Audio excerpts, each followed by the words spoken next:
Irmãos, vamos nesse momento abrir a palavra de Deus no livro de Gênesis.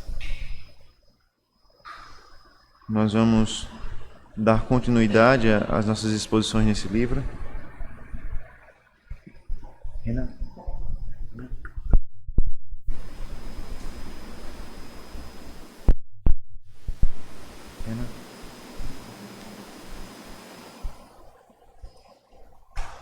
Nós vamos abrir no capítulo 4.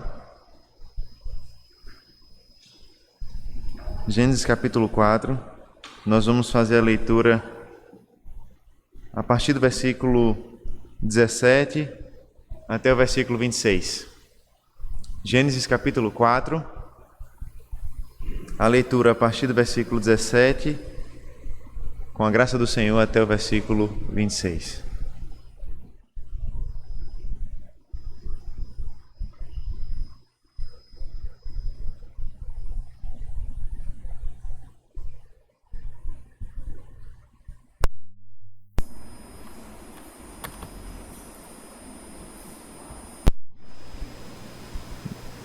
Ouça com atenção, com fé, a palavra de Deus.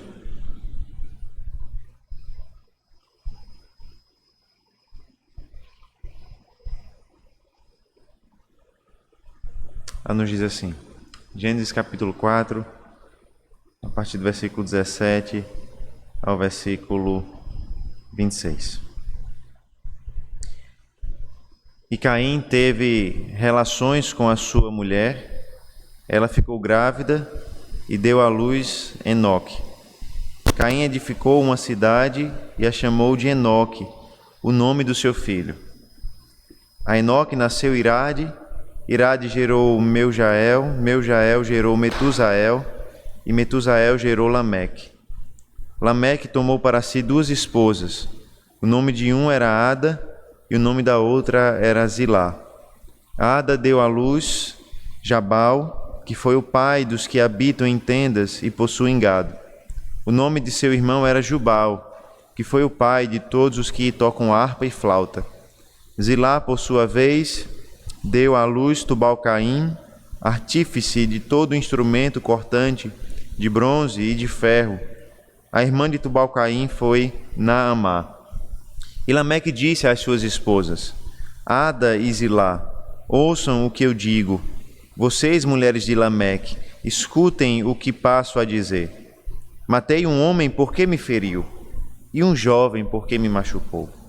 Se Caim é vingado 7 vezes, Lameque será vingado 70 vezes 7.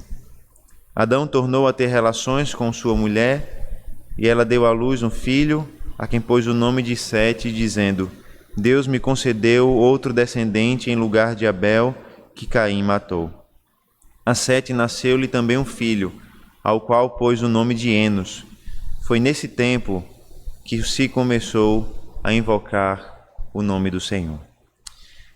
Vamos orar nesse momento, irmãos, pedindo a graça do Senhor, a sua capacitação, para que nós possamos de fato compreender aquilo que foi lido e aplicar ao nosso coração a palavra do Senhor.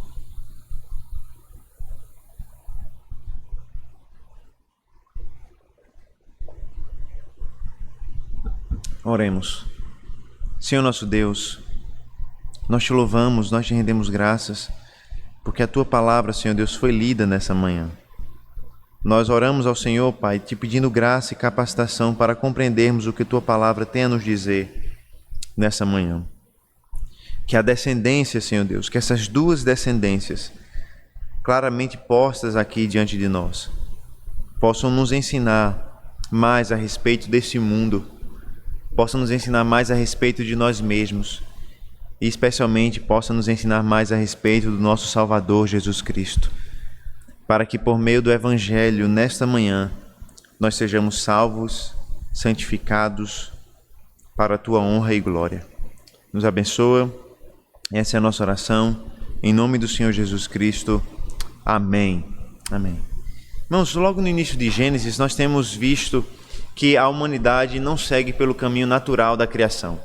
Desde o início desse livro, nós percebemos que o projeto inicial para a humanidade não foi aquele projeto seguido pela própria humanidade. Pelo contrário, Nós vimos como a humanidade, no capítulo 3 desse livro, decide seguir por um caminho diferente daquele que era o caminho da criação.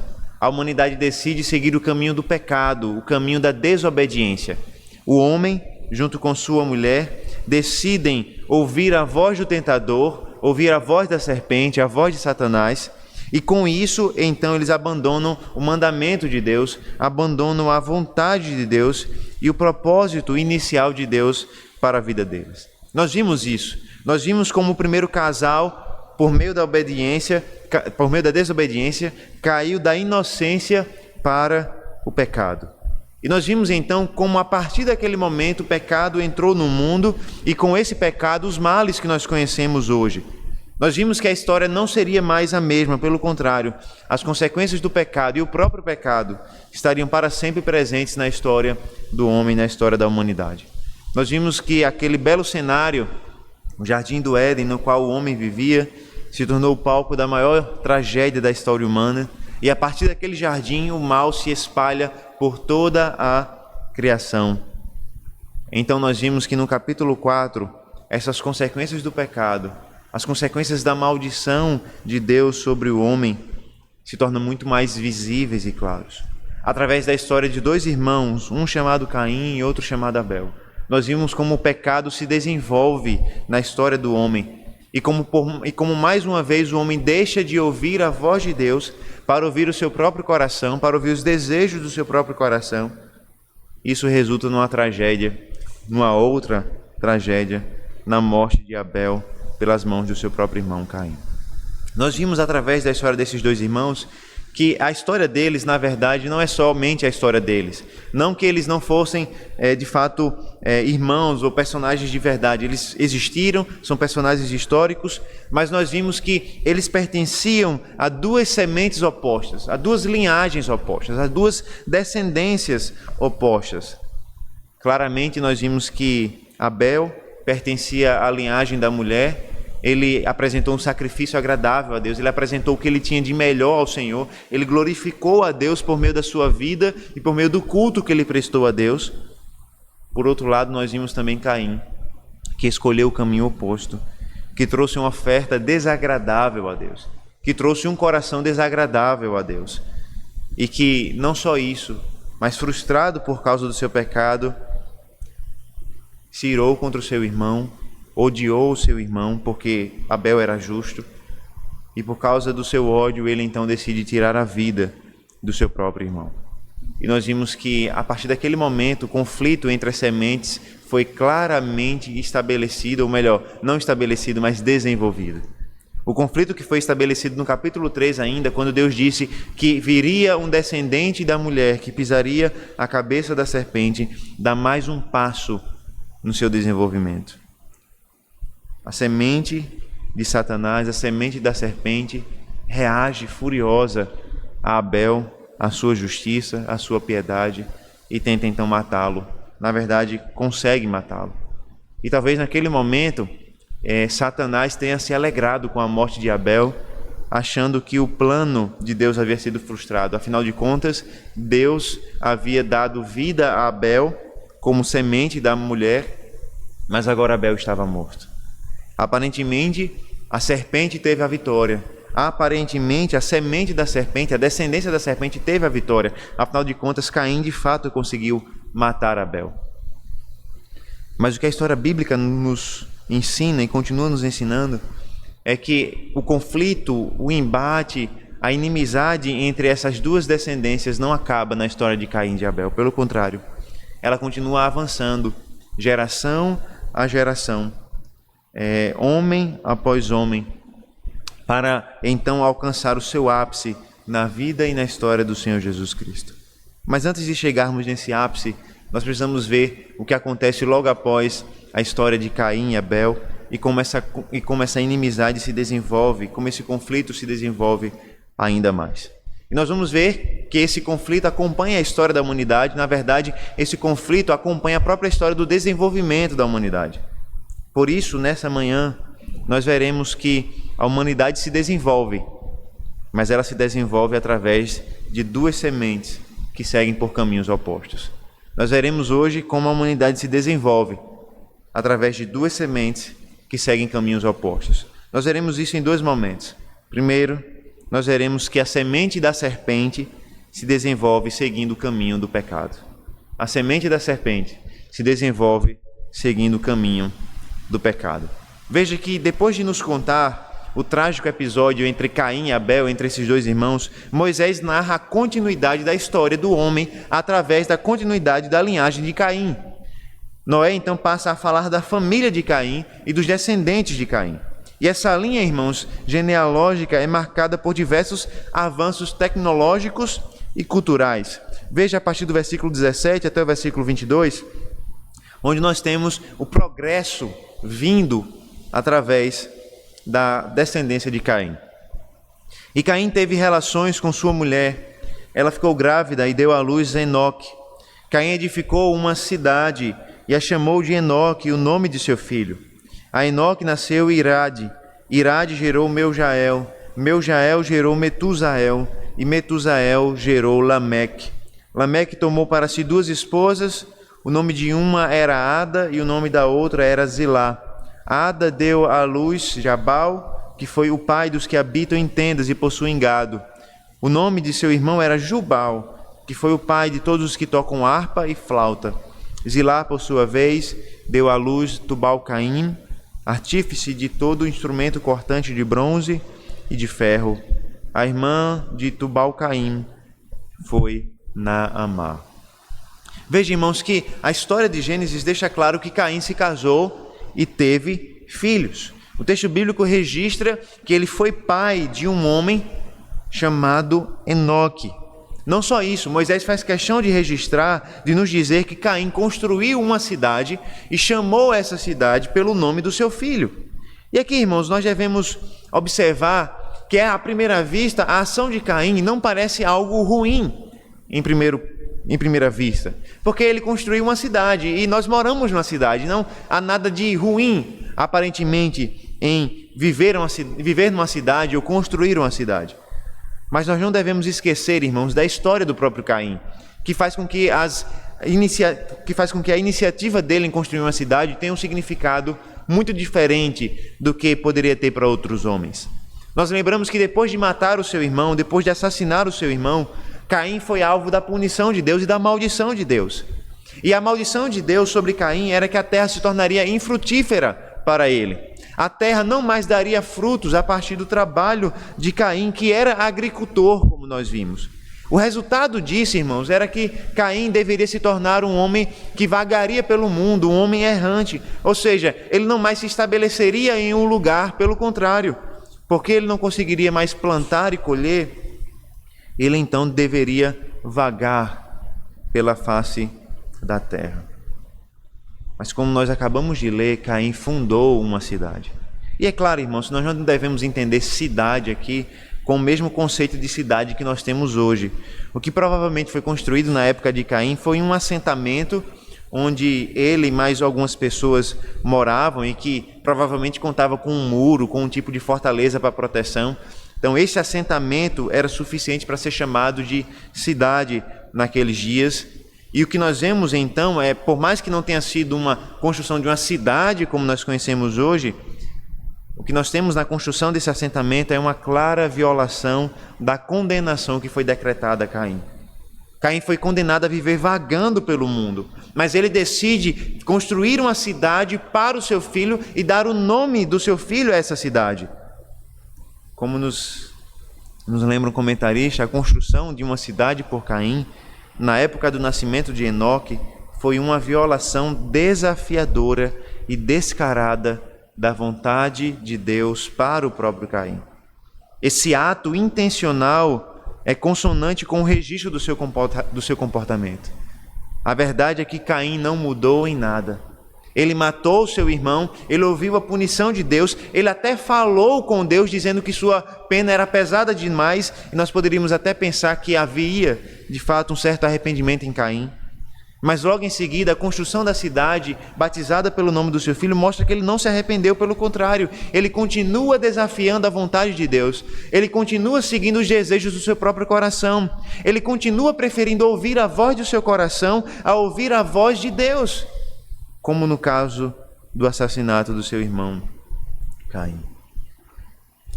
A sua cidade, o Kent Hills continua, foi sua declaração a Deus, sua família e seu irmão substituto de Sete. Que declaração? A declaração de que em sua mente ele era o capitão da sua alma. A construção da cidade por Caim era uma declaração dele a Deus, de que ele fazia o que desejava em seu coração. Ele construía o que queria, ele vivia do modo que queria, ele seguiria os seus próprios caminhos.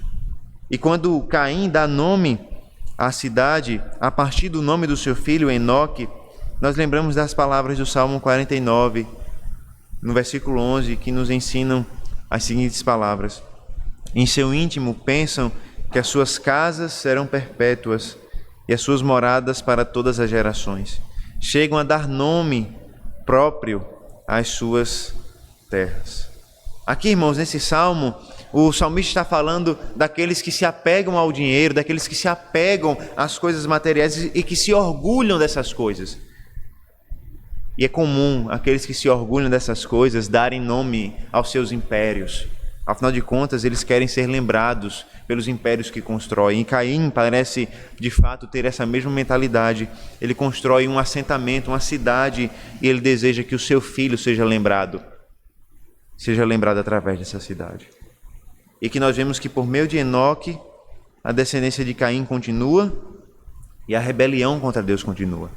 Caim não se arrependeu dos seus pecados, Caim não mudou, Caim continua vivendo de forma contrária a Deus, desafiando a vontade de Deus, construindo impérios que vão contra a vontade do Senhor. Mas isso não para nele. Pelo contrário, isso continua pela sua geração. Enoque gera Irade, Irade gera Meujael, Meujael gera Metusael, Metusael gera Lameque. Esse último, irmão, se destaca dentre os demais, provavelmente pela sua maldade. E primeiro o texto nos diz que Lameque perverte a estrutura do casamento. E nós lembramos, não faz muito tempo que nós lemos, em Gênesis, no capítulo 2, nós vimos que Deus criou homem e mulher para se unirem e viverem como uma só carne.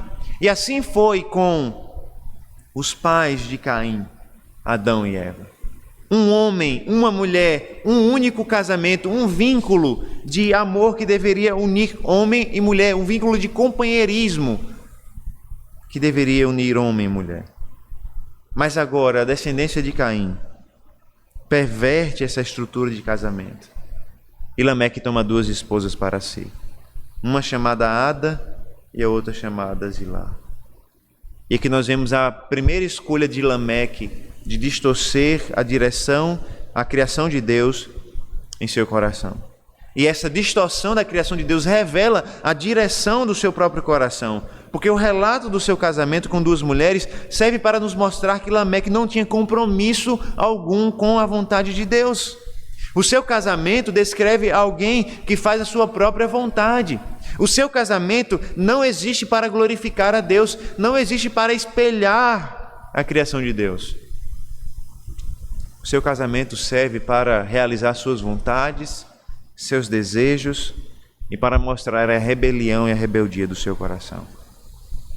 É interessante, irmãos, porque nós temos visto esses representantes da história do homem, da descendência da serpente, e nós vemos atitudes comuns do nosso coração, atitudes comuns do coração do homem. Nós vemos em Caim uma rebelião profunda contra Deus, que não aceita viver de acordo com a vontade de Deus para a sua vida.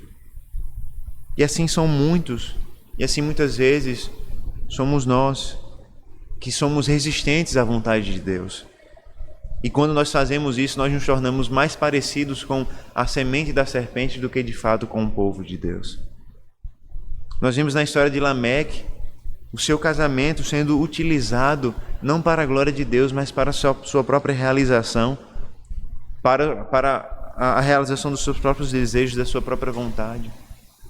E nisso nós vemos mais uma vez o homem vivendo para si, não vivendo para Deus, não vivendo para a glória de Deus. É muito fácil dedicar o nosso trabalho, a nossa família, até mesmo o nosso casamento, à realização dos nossos desejos, sonhos, e nos esquecer então que todas essas coisas são dadas por Deus para a realização da sua vontade e para a glória do seu nome. O nosso casamento, irmãos, foi dado por Deus e deve então ser usado para a glória de Deus. Não é o que a serpente faz ou ensinou a fazer, e não é aquilo que os seus seguidores, os seguidores da serpente, de fato decidem fazer.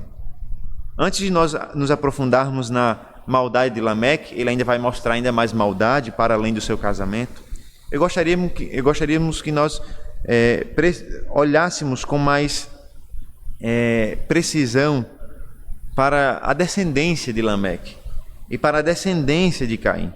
Observe que grandes avanços na história da humanidade acontecem através dessa descendência. Veja que Jabal foi filho da sua esposa Ada, e ele é reconhecido como o pai daqueles que habitam em tenda e possuem gado. Ou seja, a indicação é de que o trabalho de Jabal foi pioneiro na criação do gado. E aqui nós não sabemos exatamente qual foi o seu pioneirismo. Nós sabemos que Abel criava ovelhas, mas de alguma maneira Jabal ele foi pioneiro na criação do gado, talvez por aprender ou a desenvolver técnicas para criar gado em larga escala e assim por diante. Ele habitava em tendas, possuía gados e desenvolveu a pecuária de maneira impressionante.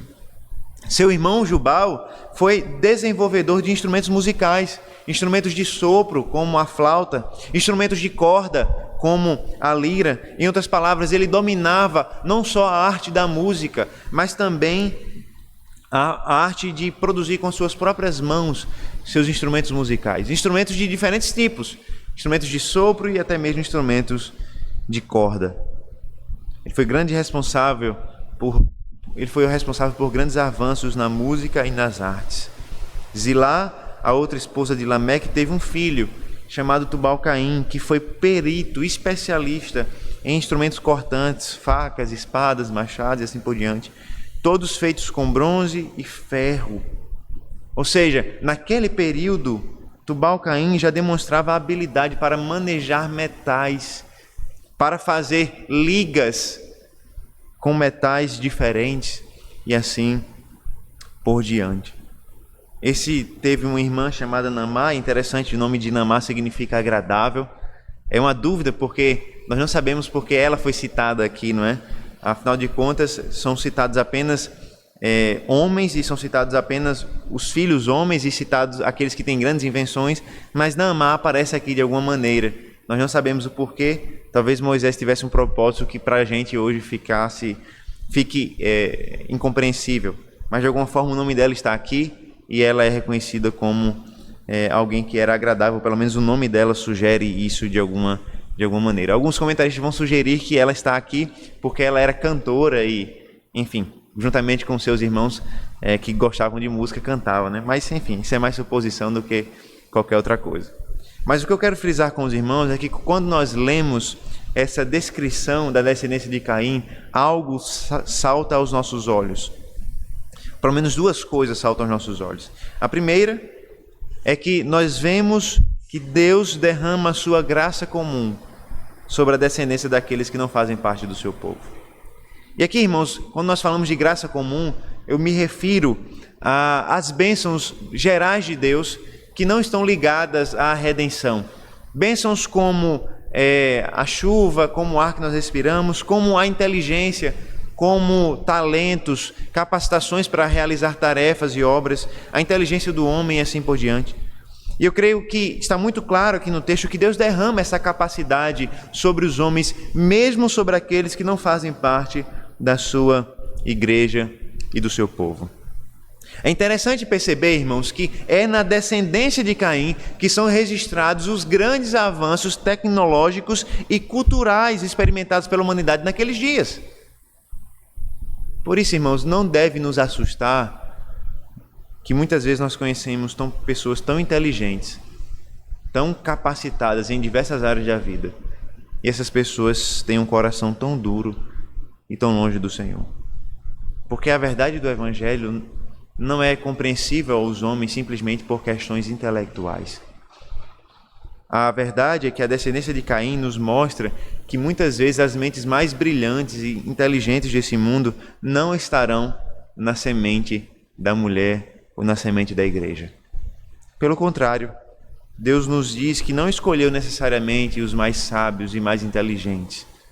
Pelo contrário, às vezes ele escolhe as coisas desprezadas e desprezíveis desse mundo para envergonhar justamente aquelas que são. É interessante que uma vez eu ouvi um testemunho de uma moça que havia deixado a igreja evangélica para estar no catolicismo, e ela disse que um dos motivos para ela voltar para o catolicismo foi porque as pessoas mais inteligentes que ela conhecia eram católicas, né? Veja, isso é um argumento que mostra a falta de compreensão do que é a salvação, do que é o Evangelho e do que é a graça do Senhor Jesus Cristo. Deus não garantiu que as mentes mais brilhantes estão nessa igreja aqui. Deus não garantiu que as mentes mais brilhantes desse mundo fossem pastores, presbíteros. Pelo contrário, pastores, presbíteros têm mentes muito limitadas se comparadas a outros grandes homens da humanidade. Mas porque Deus não salva por inteligência e por capacidade intelectual. Deus não salva segundo os avanços tecnológicos e culturais que nós promovemos. Deus salva pela graça. E essa salvação pela graça também tem em si a iluminação da mente e do entendimento. O que eu quero que você perceba é que sim, homens e mulheres que não temem ao Senhor irão produzir coisas maravilhosas para a humanidade, como a música, como instrumentos cortantes, como a criação de gado e tantas outras coisas que nós poderíamos mencionar aqui. Porque Deus derrama a sua graça sobre eles. Graça comum, para que eles possam produzir coisas, para que eles possam fazer a humanidade avançar. Nós podemos observar isso de forma muito clara em Caim. Por isso, duas coisas devem ficar muito claras em nosso coração.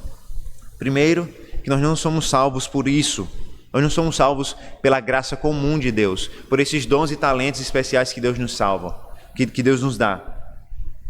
E segundo, nós devemos aprender a não desprezar aquilo que de bom é produzido por aqueles que não temem ao Senhor. Muitas vezes há uma certa resistência do povo de Deus em usar aquilo que foi criado como algo bom por aqueles que não são crentes. Isso é muito comum na área da música, por exemplo. Nós ouvimos uma música e por ela não ser uma música gospel, ou mencionar o nome de Deus, ou o autor não ser crente, nós desprezamos ela. E esse não é um critério bíblico, pelo contrário, a Bíblia nos mostra que um dos grandes desenvolvedores da música foi alguém justamente que não era crente em Deus, alguém que era rebelde a Deus. Por isso nós podemos sim aproveitar a boa arte, desde que ela seja boa. O critério não é necessariamente se alguém é crente ou não. O critério é se o que foi feito é bom ou não. Porque, como eu já falei, Deus pode realizar e fazer coisas boas através daqueles que não são crentes, apesar da sua falta de fé. Mas eu gostaria que nós olhássemos para um segundo fato que está relatado aqui nesse texto, que talvez a falta de compreensão ou a falta de intimidade com o contexto cultural da época de Moisés, afinal de contas nós estamos a milênios de anos de distância, pode muitas vezes nos atrapalhar em perceber. Nós devemos lembrar, irmãos, que no Antigo Oriente Próximo, na realidade de Moisés, na realidade do povo de Deus, essas coisas que foram descritas aqui, esses avanços tecnológicos, culturais na área da música, na área dos instrumentos cortantes, na criação dos animais, esses avanços eram descritos como dons divinos.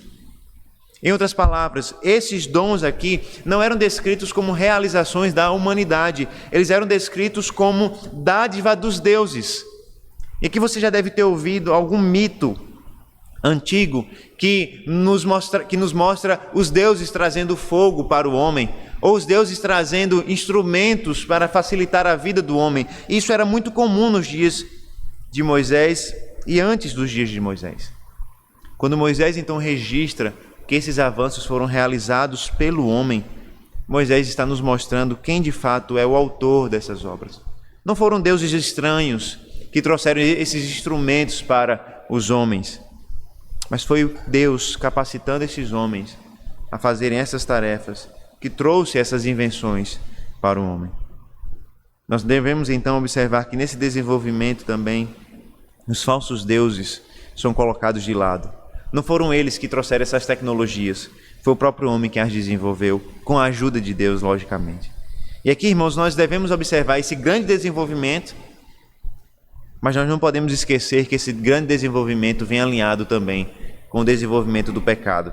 Veja, em Gênesis 4, versículo 23 e 24, nós somos levados a não esquecer de que os grandes desenvolvimentos da humanidade vêm também com o desenvolvimento do pecado. E Lameque disse às suas esposas, Ada e Zilá, ouçam o que eu digo. Vocês, mulheres de Lameque, escutem o que passo a dizer. Matei um homem porque me feriu e um jovem porque me machucou. Se Caim é vingado 7 vezes, Lameque será vingado 70 vezes 7. E aqui, irmãos, a perversidade de Lameque é transmitida aqui pela segunda vez. A primeira através do seu casamento, quando ele casa com 2 mulheres, distorcendo a estrutura do casamento dado por Deus. Mas agora a sua maldade é apresentada por meio da sua violência, por meio do sangue que está nas suas mãos. E aqui, irmãos, nós vemos um poema. É interessante isso, que a maldade de Lameque é transmitido por um poema que é feito por ele mesmo. Ele chama as suas esposas a ouvirem esse poema, e as suas palavras são terríveis. Veja, ele diz, matei um homem porque me feriu, e um jovem porque me machucou. A sua poesia, irmãos, descreve aquilo que estava no seu coração. A sua poesia, como é de costume, revela o que estava no coração dele mesmo. E o que havia no coração dele era assassinato e soberba. O que havia no coração dele era ódio para matar alguém e soberba para se vangloriar do que havia feito, através de uma canção, através de um poema. E é interessante, irmãos, que o paralelo característico da poesia bíblica, da poesia do Antigo Testamento, a poesia hebraica, nos leva a compreender que ele não está descrevendo aqui 2 assassinatos. Ele está descrevendo um único assassinato. Quando ele diz, matei um homem porque me feriu e um jovem porque me matou. O jovem e o homem, na verdade, são a mesma pessoa. Ele está apenas fazendo paralelos para soar poético aquilo que ele havia feito. Além disso, provavelmente a menção do jovem é feita, porque ele não quer que as pessoas pensem que ele matou um idoso, mas sim que ele matou um homem jovem, um homem forte. Ou seja, ele faz questão de dizer que o homem que ele matou era jovem porque ele queria se vangloriar por isso. Ou seja, ele não matou um homem frágil, ele matou um jovem forte fisicamente. E por isso então Lameque se vangloria de ter matado um homem simplesmente porque esse homem o machucou, o feriu. E o que fica claro, o que Lameque quer deixar claro, é a desproporcionalidade daquilo que foi feito. O homem o feriu, mas ele retribuiu com morte. Nós vemos no Antigo Testamento o princípio de retribuição, olho por olho, dente por dente. Esse princípio serve como base para as declarações da lei de Deus. Deus diz, se alguém rouba, ele tem que restituir aquilo que ele roubou e assim por diante. Mas aqui não é olho por olho, dente por dente, como o princípio bíblico. Aqui é o contrário disso. O homem o feriu e ele o matou, ele exagerou na punição, na vingança. Lameque então é descrito como um homem vingativo, violento e soberbo, porque ele se vangloria. Ele diz, se Caim é vingado 7 vezes, Lameque será vingado 70 vezes 7. Ou seja, Lameque ele se vangloria por ser digno de uma punição muito maior do que a punição de Caim. Ele se vangloria porque a vingança que as pessoas iriam querer tomar dele seria maior do que a de Caim, porque ele foi mais perverso do que Caim. Ele se exalta como alguém mais cruel do que Caim.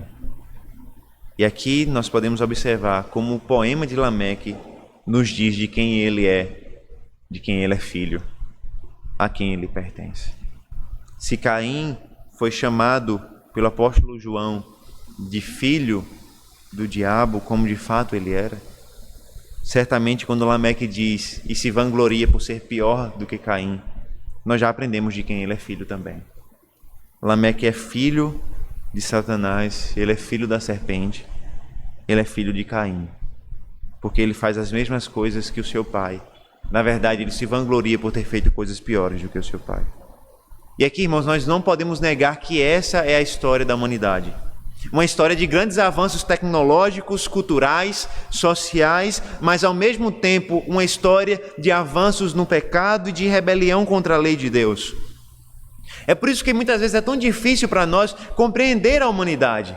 A gente olha para o homem e vê grandes avanços que foram feitos na história do homem. Nós vemos grandes avanços tecnológicos, nós vemos os carros, os aviões e tantas coisas maravilhosas que o homem fez. Nós vemos avanços até mesmo na área social e assim por diante. Mas ao mesmo tempo que o homem avança, ao mesmo tempo que o progresso chega na história do homem, o pecado avança, a imoralidade se segue e a rebelião contra Deus se torna ainda mais visível. Isso é um importante aviso, irmãos. Isso é um importante aviso de que nós podemos fazer grandes avanços em nossas vidas.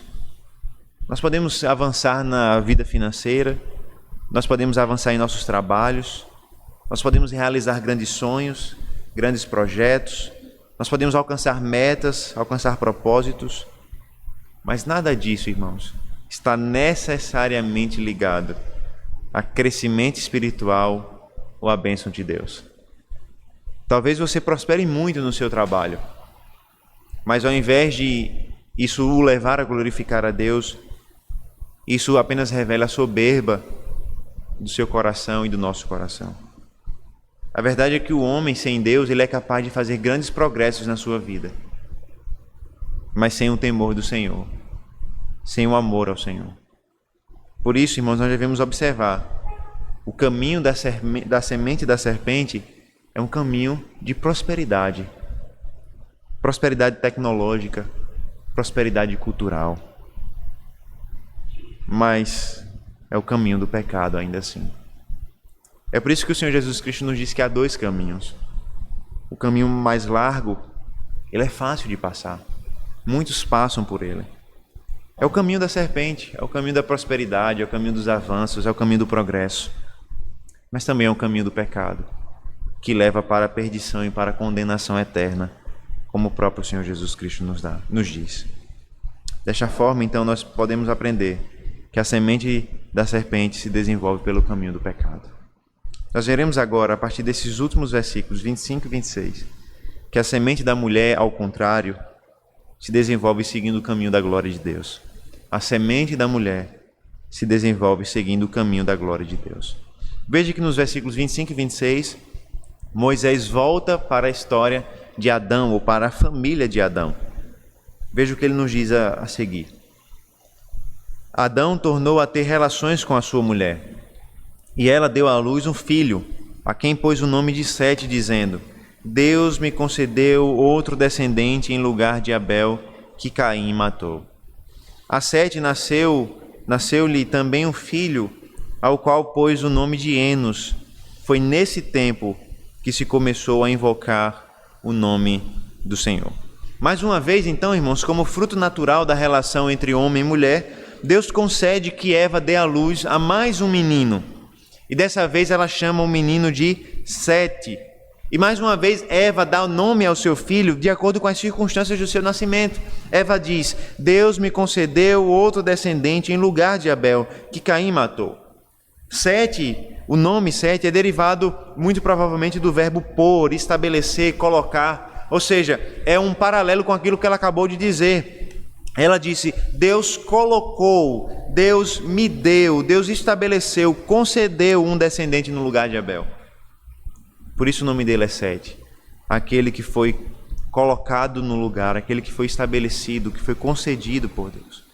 O que na verdade Eva está fazendo é compreender e afirmar que Sete foi o filho que Deus deu no lugar de Abel, que foi morto por Caim. E aqui, irmãos, é lógico que não se trata de uma substituição. Eva não está dizendo que Sete vai ocupar o mesmo lugar no seu coração que Caim. As mães sabem que não há como substituir um filho pelo outro. Mas o que Eva está nos dizendo aqui é que Sete foi dado como um consolo para o seu coração. Sete foi dado aqui para ocupar o vazio no coração deixado pela tragédia envolvendo seus 2 filhos. Caim estava morto, mesmo estando vivo, para sua mãe, e Abel havia de fato morrido. Deus então lhe deu um outro filho, Sete, aquele que foi colocado por Deus, ao mesmo tempo como consolo para Eva e como resposta diante da morte do justo Abel. Como nós vimos no início, talvez Satanás tivesse imaginado a sua vitória ao destruir Abel. Afinal de contas, Deus havia prometido que seria por meio de um descendente da mulher que a sua cabeça seria pisada, e ele conseguiu matar um descendente da mulher. Mas a vida de Sete é a prova clara de que Deus não havia falhado e nem desistido dos seus planos. Pelo contrário, Deus estava estabelecendo mais uma vez a linhagem da mulher como instrumento pelo qual ele traria juízo sobre Satanás e salvação para o mundo. Se Abel pertencia à semente da mulher, aos eleitos do Senhor, mas morreu, Deus levanta um menino para, através dele, construir uma descendência santa e formar o seu povo. E é justamente a partir desse menino, de Sete, que Deus estabelece a sua descendência. Veja que o versículo 7 nos diz que nasceu a Sete um filho, e ele deu o nome de Enos a esse filho. E aqui, irmãos, quando nós olhamos para o capítulo 5, e você pode olhar na sua Bíblia, você vai ver que ele se trata de uma genealogia, ou seja, ele se trata de uma descrição da descendência desde Adão até Noé. E quando nós observamos então o final do capítulo 4 e olhamos para o capítulo 5, nós observamos que o final do capítulo 4 nada mais é do que uma introdução para a genealogia de Adão que vai acontecer no capítulo 5.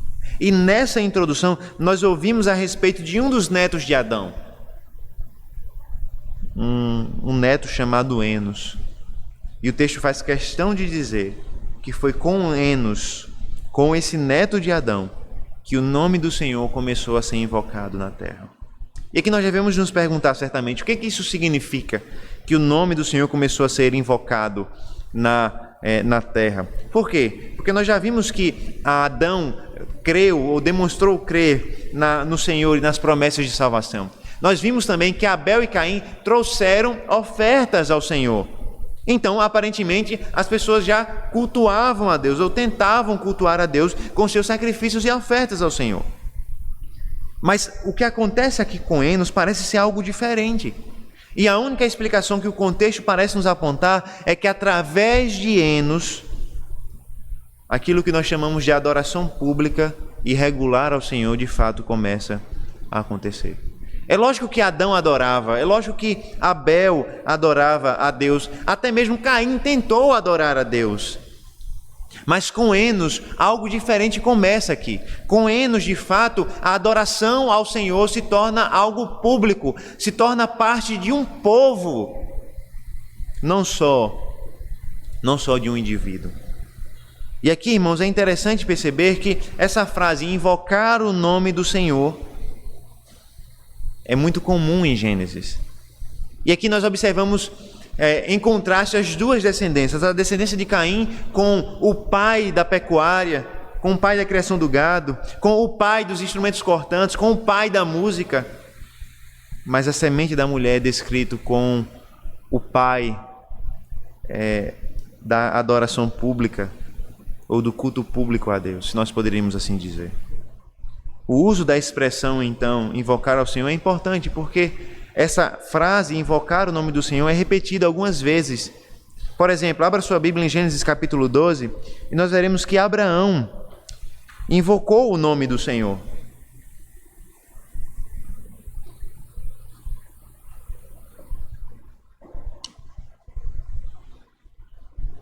Isso nos mostrará que essa frase é utilizada no contexto do culto e justificará também a nossa compreensão de que Enos aqui foi responsável por desenvolver o culto a Deus.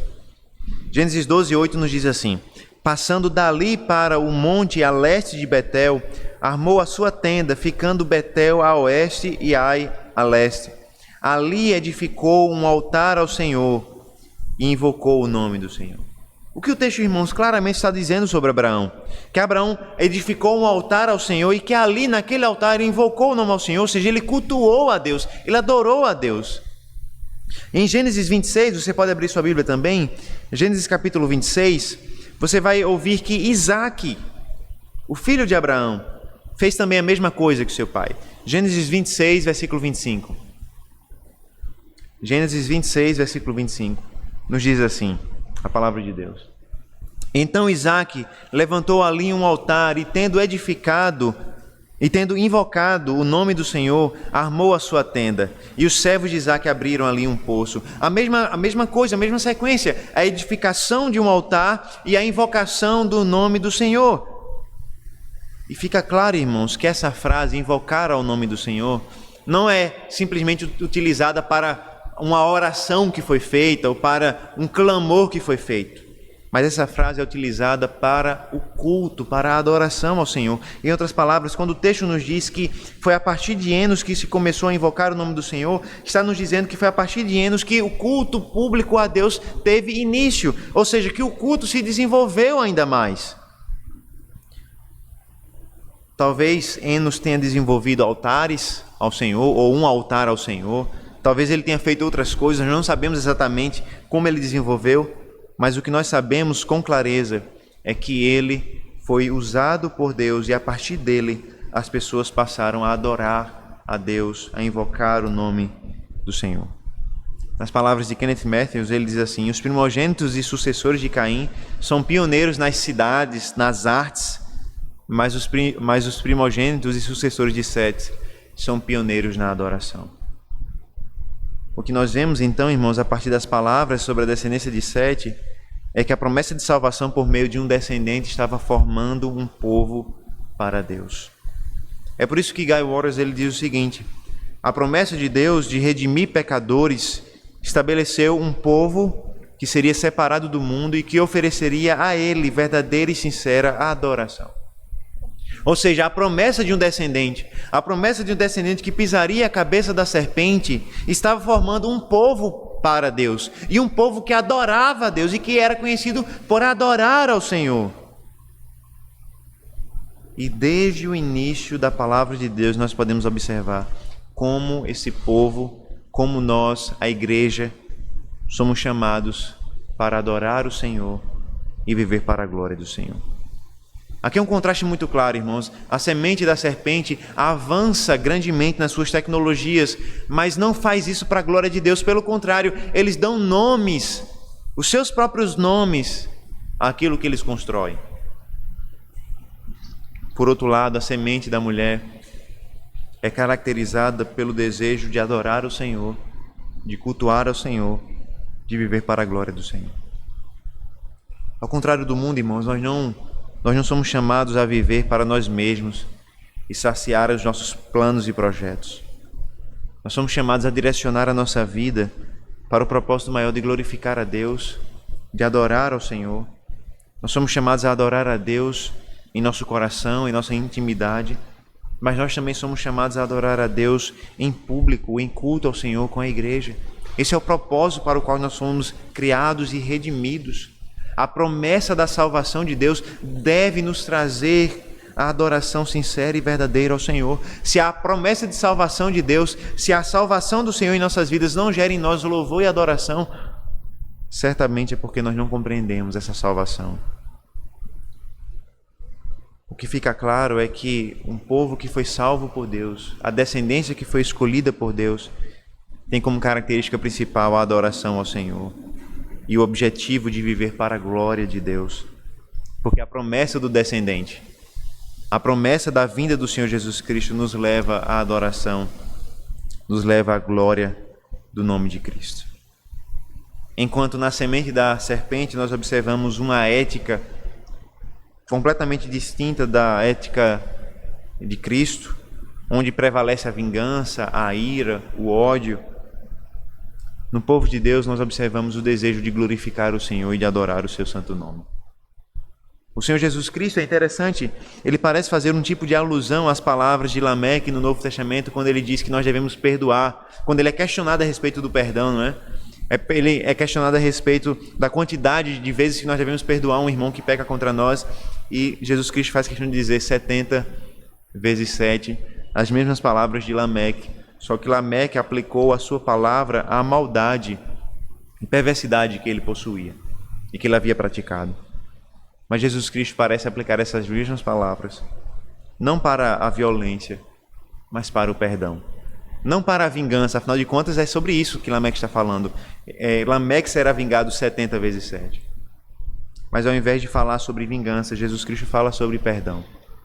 Sobre perdoarmos 70 vezes 7.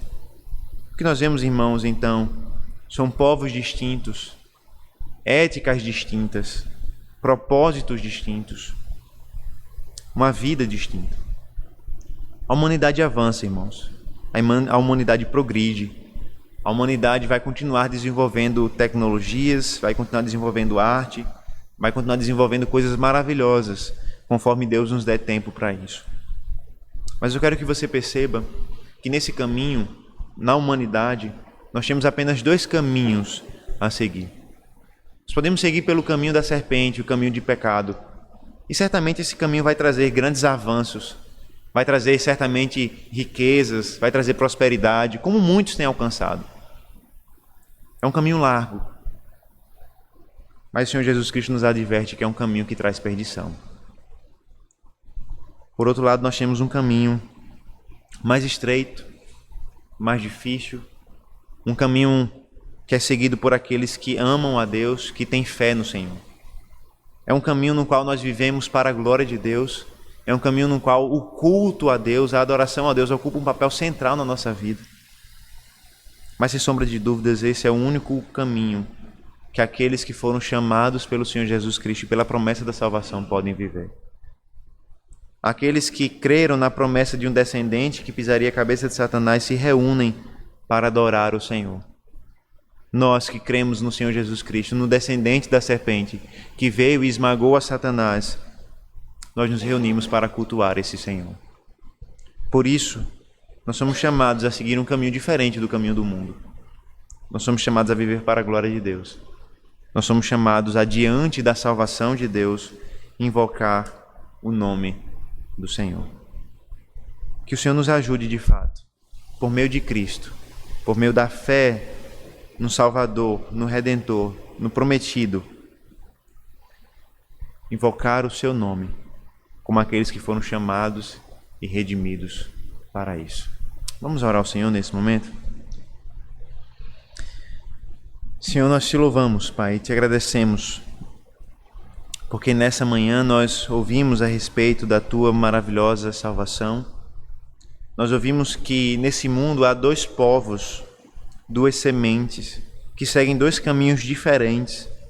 Um que segue o caminho do pecado, um caminho que é próspero, um caminho que traz riquezas e grandes progressos,